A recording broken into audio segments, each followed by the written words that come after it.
Beyond Barbarossa, Episode 77, the upcoming 81st anniversary, with author and historian Craig Luther.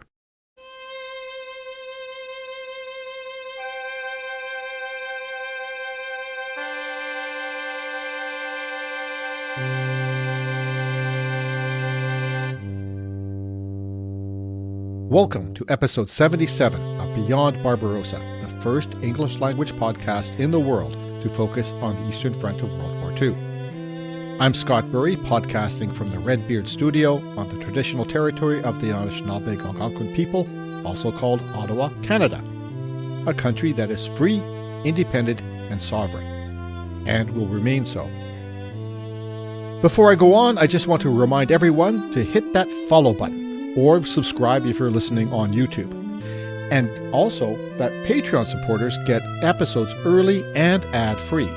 Go to patreon.com/beyondbarbarossa to learn more.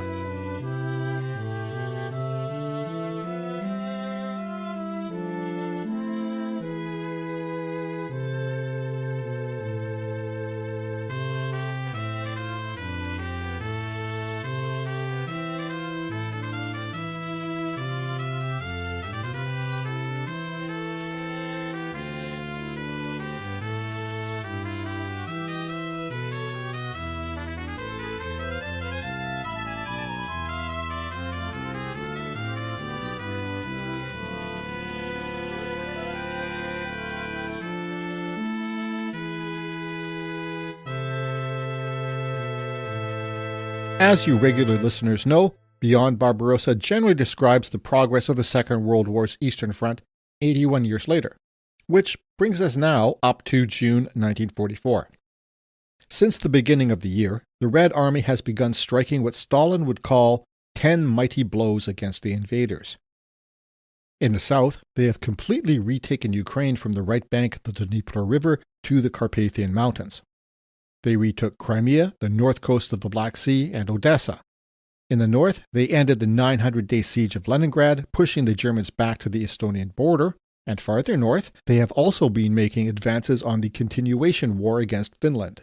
On 9th June, the Leningrad front launched an offensive on the Karelian Isthmus, that land bridge between the Gulf of Finland and Lake Ladoga, as well as on the eastern side of the lake.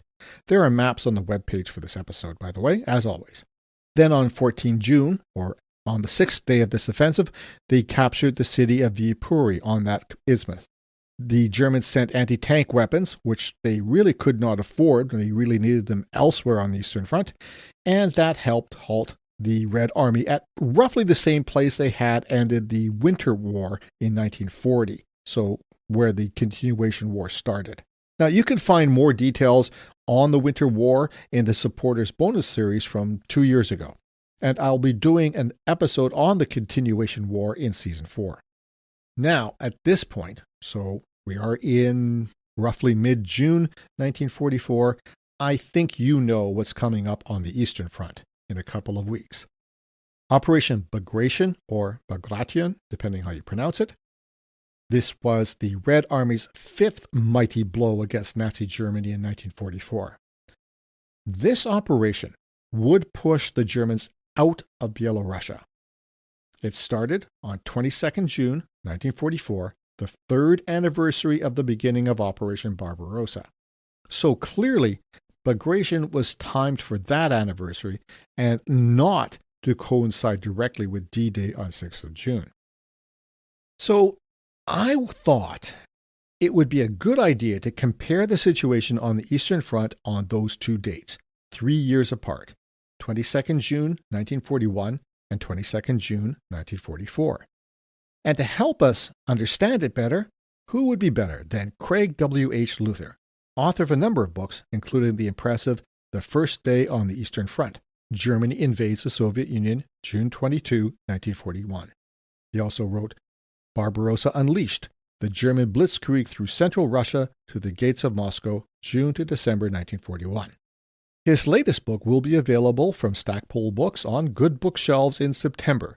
It's titled Guderian's Panzers, From Triumph to Defeat on the Eastern Front, 1941.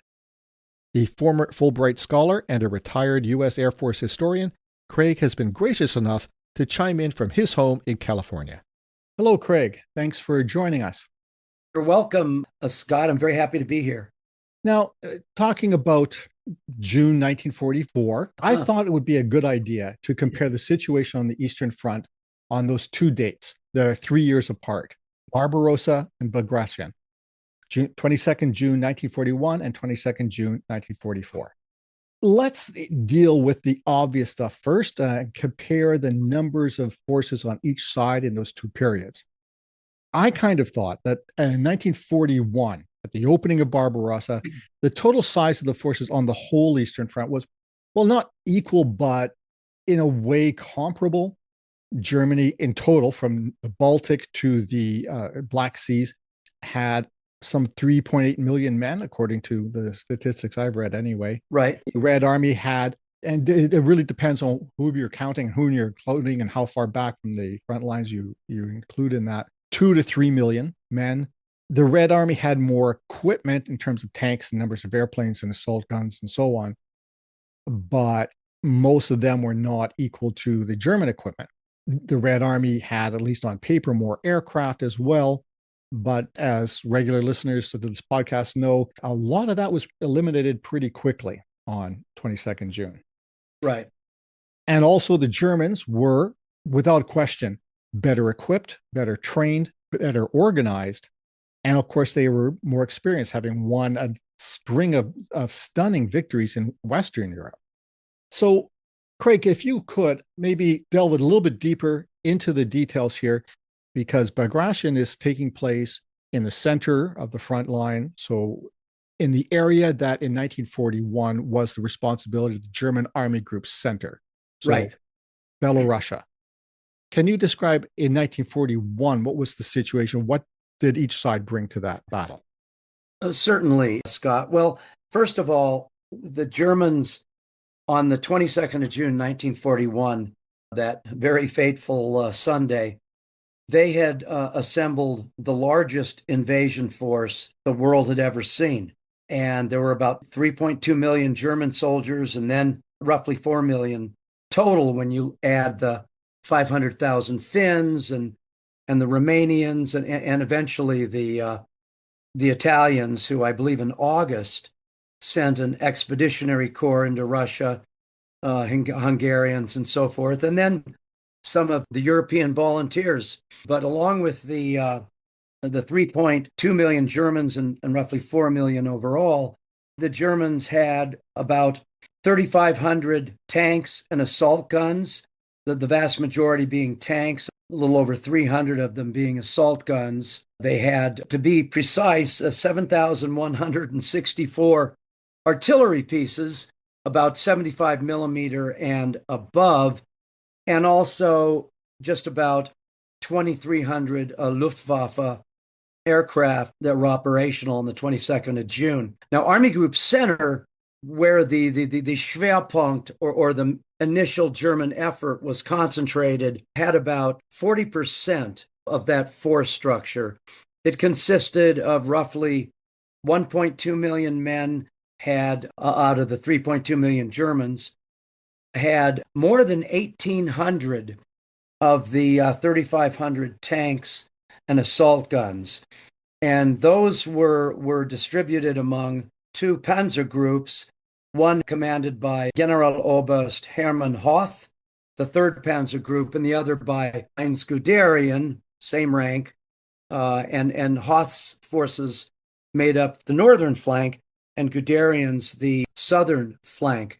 The forces they were facing, all told, on the Eastern Front, on the 22nd of June 41, in the Western frontier regions, the Soviets, the Red Army, had something like 171 divisions and about 2.9 million men. These included 103 rifle divisions, 40 tank, 21 mechanized, and a total of 20 mechanized corps. 8 of those were in the south in the Ukraine, with what became the Southwestern Front, and I think 6 of them were opposite Army Group Center, and then a couple opposite Army Group North.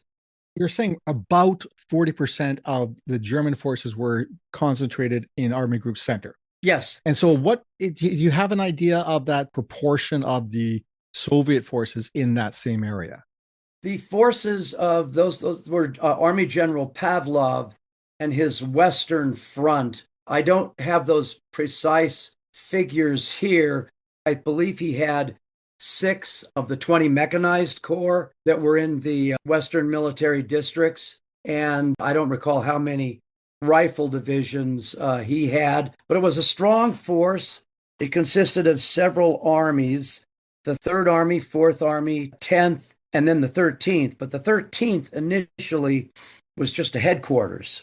Didn't have any major forces attached to it on the 22nd of June, but that changed pretty quickly. And of course, these forces were encircled. The Germans virtually destroyed the Soviet Western Front, and Pavlov was pretty quickly shuttled off back to Moscow, And tried, executed. convicted, and executed. Yeah. I believe just a few weeks after all of this happened. But of course, Pavlov also had thousands of aircraft.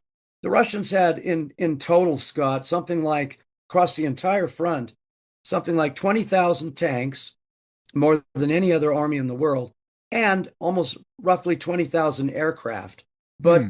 the Russians were taken by such surprise on the 22nd of June that the Germans destroyed literally hundreds of Russian aircraft, fighters, bombers, mostly on the ground. Yes. And literally within a couple days, they had wiped out so much of the Russian Air Force.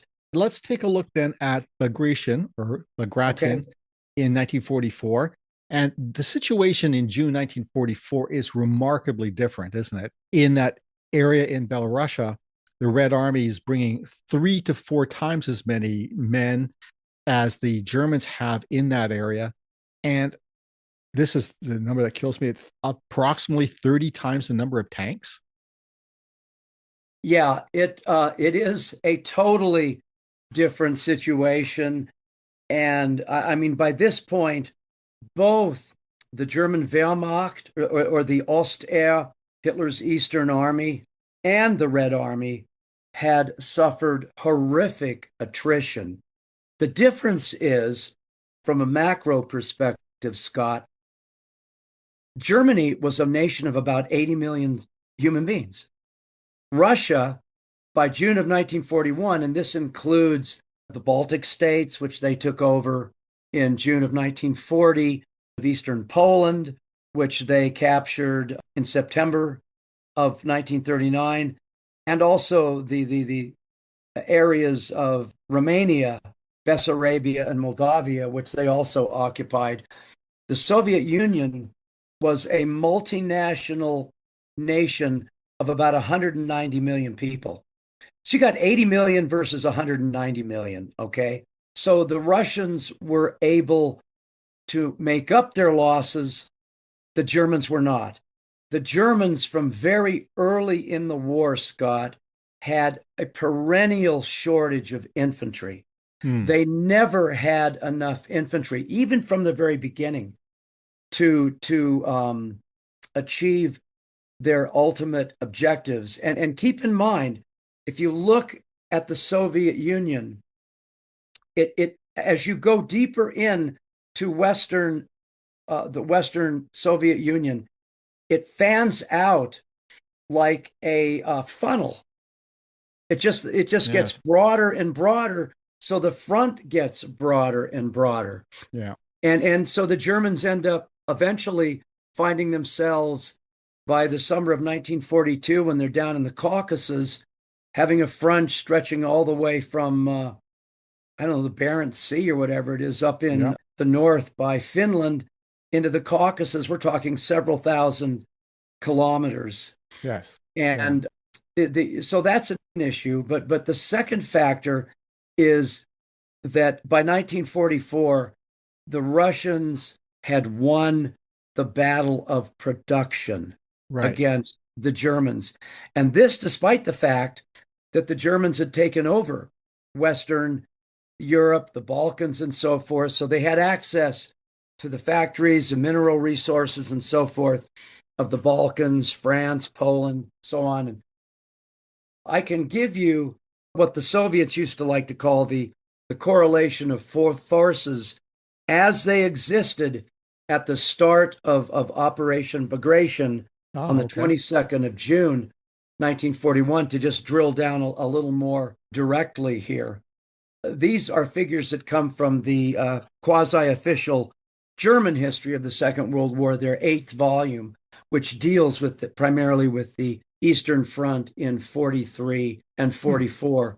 These are the figures that it has, its comparison of forces opposite in the so-called Byelorussian Balcony, which was Right. where Army Group Center was situated, which was a big salient that stretched out 400 or 500 kilometers to the east, and that eventually the Russians were going to snip off and destroy during Bagration.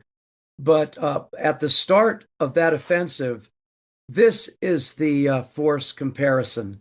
And the first figure, of course, is the German. The second one is the Russian. Hmm. In personnel, it was 1 to 3.7. In tanks, Oh, okay. 1 to 23. In assault guns, 1 to 36. In other words, for every German assault gun, the Russians had 36. Yes. Artillery, 1 to 9.4. And aircraft, about 1 to 10.5. But Scott, it was actually even worse than this, because Army Group Center had at this time, I think, a total of 47 divisions. Now, only 35 of those divisions were along the forward edge of battle, okay, on this Belarusian balcony. Couple in reserve. Then there were several security units that weren't really meant for frontline combat, and various odds and ends behind the front. But if you look at personnel, the Germans' Army Group Center had, yes, here it is. Here's their figure. They had 849,000 men Hmm. in what the Germans call their Erststärke, or first strength. But that's not an accurate figure of combat power, because that included virtually everyone Right. in these various units. It included the security divisions, which weren't at the front. It included administrative Yeah. troops, Cooks and staffs. cleaners and Yeah, and maintenance yeah. personnel. The RAD, the Reichsarbeitsdienst, the Reich Work Service. And it also included those who were on leave, who Oh, were sick and wounded. And so on Hitler's maps, it looked like you had 47 divisions and this large combat strength. But when you bring it down to its nub, the actual Kampfstärke, or combat strength, that they had was just oh, 166,673 men, according to, again, to the German official history at the beginning of this massive Soviet attack. Think about that. Less than 200,000 yeah.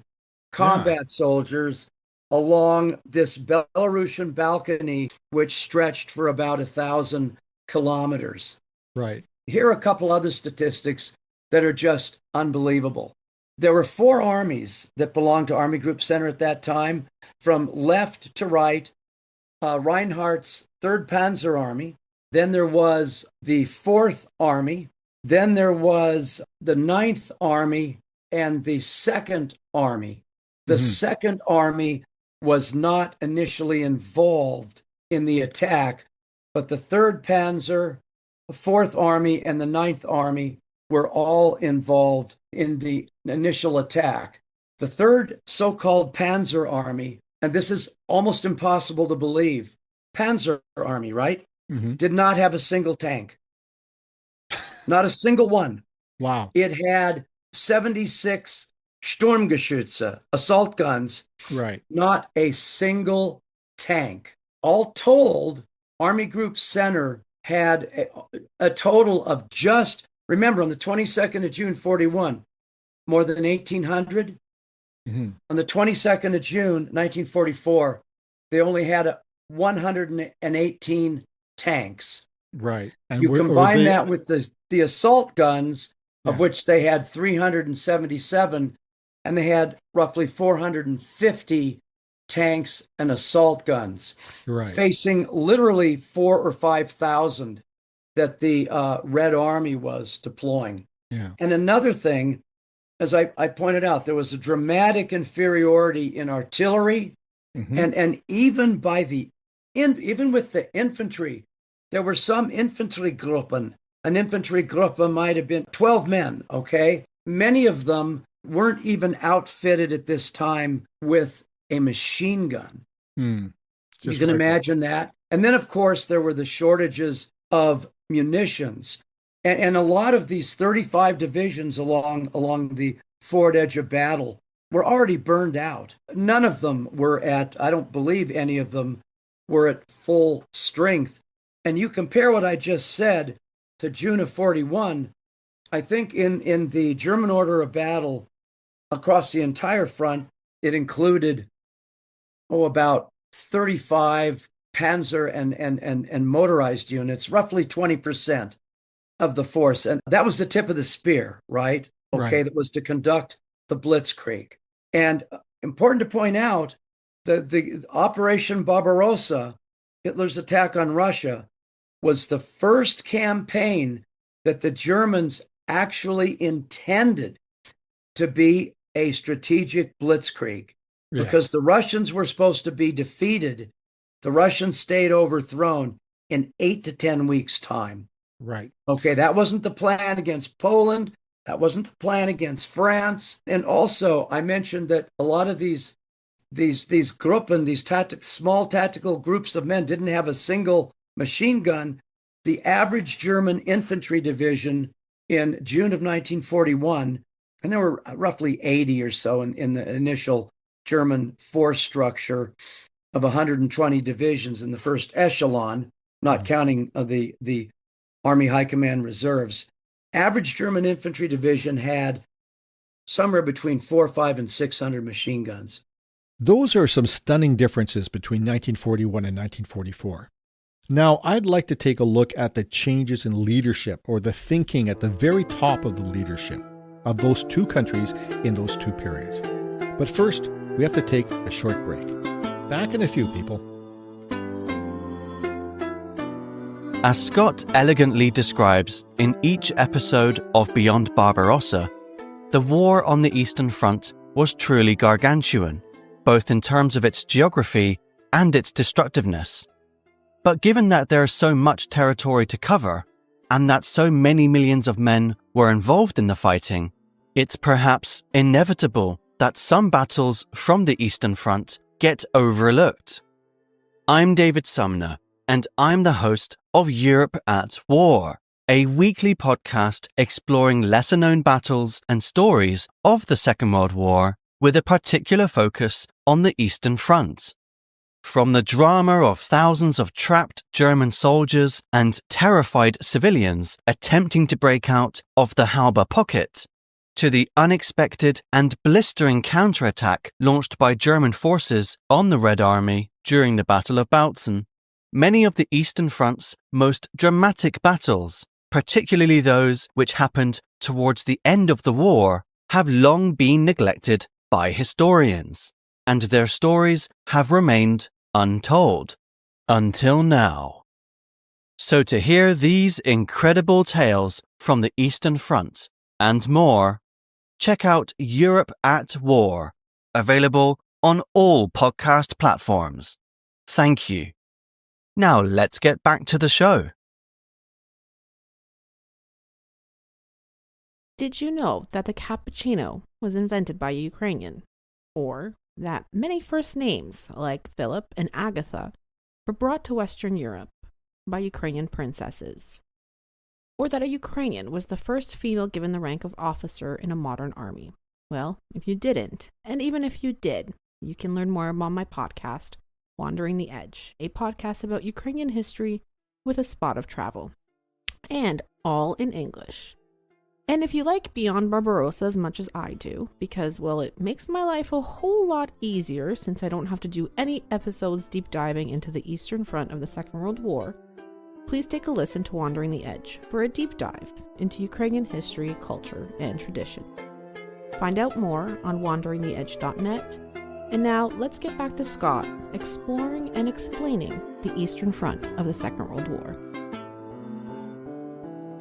Welcome to part 2 of episode 77. Historian and author Craig Luther joins us today to describe the differences on the Eastern Front from 22nd June 1941 to 22nd June 3 years later. Craig, you described the differences in the armed forces in those two periods. So now I'd like to go a little deeper. The big question, I think, comes down to the leadership of the two sides, Hitler versus Stalin, 1941 versus 1944. And as I said, it kind of seems to me that Stalin has learned a lot in those 3 years, and Hitler seems to be making some of the same mistakes that Stalin made in 1941. For example, ordering no retreats, ordering fortress cities to be held at all costs, ordering his generals to stage counterattacks when they don't have necessary forces, men, equipment, ammunition, fuel. And even when his generals tell him we need to retreat, we need to withdraw, he's ordering a counterattack. What's your perspective on that? Yeah, this is a fun topic that I really enjoy. Let's look at Hitler first. In the Polish campaign, he didn't really intervene. There really wasn't any need to. It was over within a matter of weeks. And then, of course, we know during the French campaign, he got completely freaked out by how rapidly his tank forces, particularly, I imagine, Guderian's 19th Motorized Corps, were moving, and he was afraid they were getting out over their skis and they were going to get cut off and destroyed because they were outrunning their infantry support and so forth. And so he began to intervene in operations at that time. The run-up to the Russian campaign, they worked out a plan on which there was a certain unanimity for only the opening weeks of the campaign. That is, up until the point that the Germans had pushed up to the two main river barriers, the Western Dvina and the Dnieper River, which are each about 500 kilometers beyond the frontier, and Smolensk being the first operational objective of Army Group Center, and of course Leningrad in the north, and then the Ukraine in the south for Army Group South. But after that, there was no agreement. What do we do if we haven't completely managed to destroy the Soviet forces in the western frontier regions, west of the Dvina and Dnieper rivers, and after we capture Smolensk? What do we do from that point? Well, according to the chief of the German general staff, most of the field generals and so forth, they wanted to continue on to Moscow, Right. which they considered to be the heart of the Soviet Union, certainly its capital and its psychological heart, and also a major transportation center, and the area around Moscow itself, a major production center. And they figured that by pushing on toward Moscow, whatever remaining Red Army forces there were would assemble in front of Moscow for kind of a final battle. To Hitler, Moscow was at best a secondary, maybe even just a tertiary objective.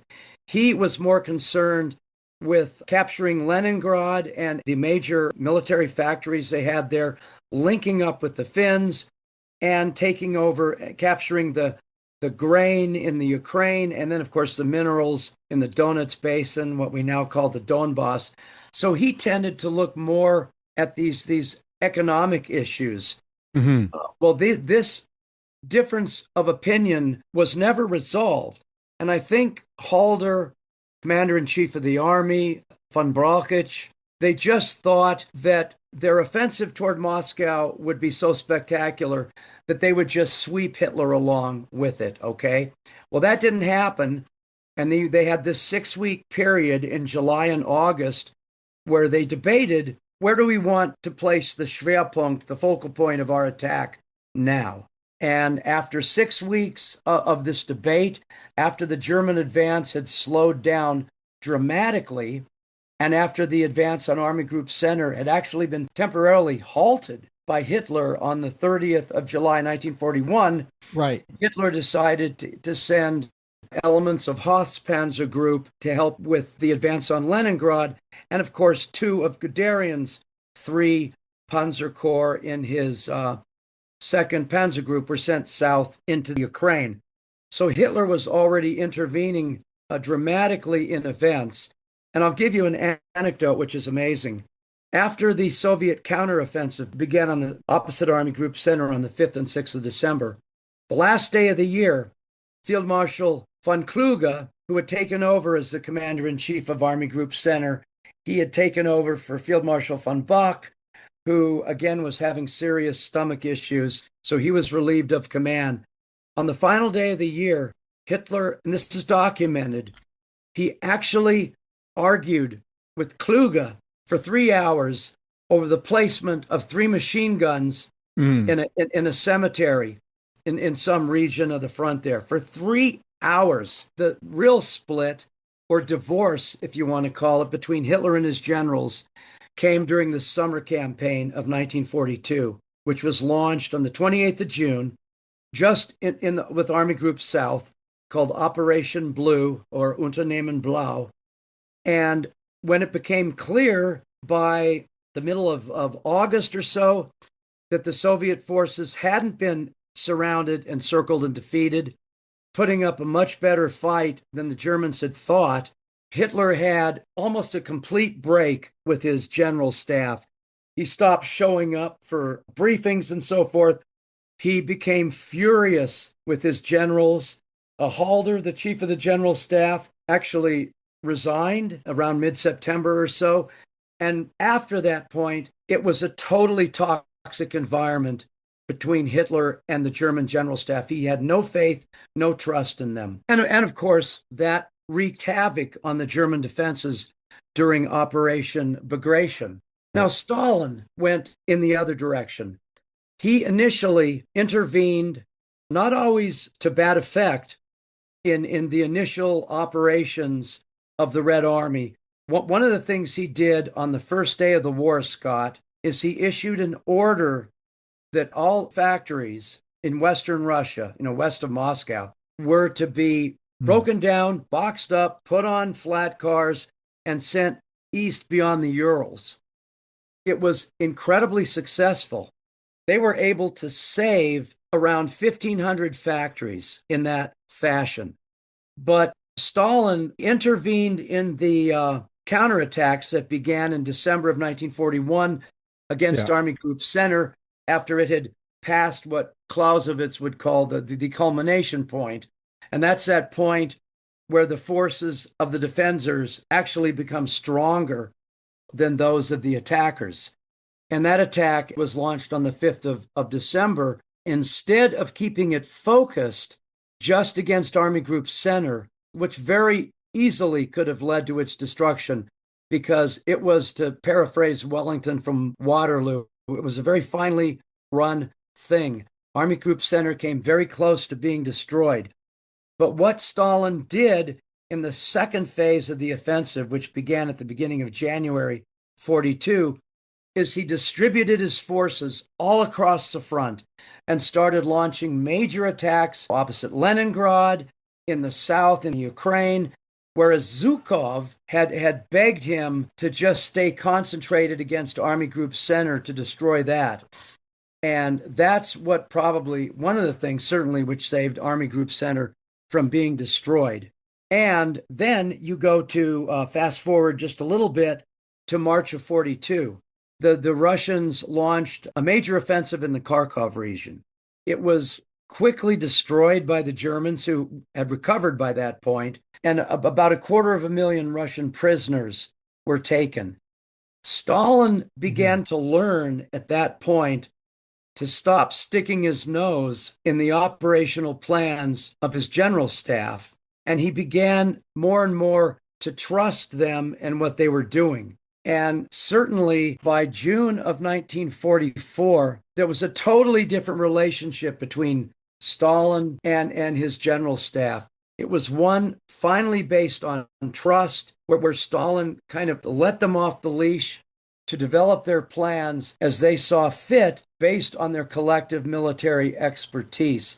So that's the situation that existed in June of 1944 with the Hitler who no longer trusted his generals and who intervened in the minutiae of what was going on at the front, and Stalin who had learned his lessons the hard way and was now listening to and trusting his general staff. There's another issue here, Scott, which actually began as early as the fall or winter of 41, 42, and that's the demotorization of the Eastern armies. It was partly because of production bottlenecks, but just the lack of fuel. By 1944, you had several, or at least two, German motorized divisions, which had basically been denuded of all their trucks and vehicles. The vast majority of them were no longer motorized. They would just become foot infantry divisions. And around this time, a couple more of them were demoted, if you will, from motorized to just foot infantry divisions. Whereas the Russians, you get into the issue of lend-lease. Right. The U.S. and the Brits, but primarily the U.S., by June of 44, we had provided the Red Army with hundreds of thousands of four-wheel drive or all-wheel drive vehicles and thousands of tanks and aircraft and spare parts and Studebaker trucks. Studebaker trucks, yes. The Red Army was actually motorized and put on wheels by the Lend-Lease program, whereas the Germans, their level of mobility by June of 44 had been catastrophically reduced. Right. They didn't even have the mobility they needed to respond to a number of these situations. By 1944, the Red Army seemed to be using its strategy of deep battle quite effectively. Right. And Bagration was marked by effective use of deception, or in Russian, maskirovka. Right. Would you be able to tell the listeners a bit about maskirovka and deep battle? Yeah. Maskirovka, which the Russians were very, very good at, basically had to do with convincing your enemy that you were going to do something that you actually weren't going to do. And before Bagration began, through Maskirovka, all their deception measures, the Russians completely fooled the Germans and German intelligence, the German Foreign Armies East organization of Fremde Heere Ost, which was responsible for making assessments of the Red Army planning, what are they going to do next? How many forces did they have? And they had convinced the Germans that the main attack was going to become much farther south to the southwest around the town of Kovel. And from there, or Kovel, I guess. And from there, it's just a hop, skip, and a jump of maybe 500 kilometers to the Baltic Sea. And if the Red Army had done that, they would have encircled not only Army Group Center, but Army Group North as well. It was a very ambitious operation, ironically, that the Germans thought the Russians were going to undertake. And because of that, Army Group Center had been stripped of several of its tank units, which had been sent down to the area around Kovel to support Army Group Northern Ukraine, which was commanded by General Feldmarschall Walter Model, the tremendous German general, particularly known for his prowess on the defensive. And they did things, for example, like they sent during the day trainloads of tanks down into that region of Army Group Northern Ukraine. They'd unload them and so forth, out there so the Germans could see it.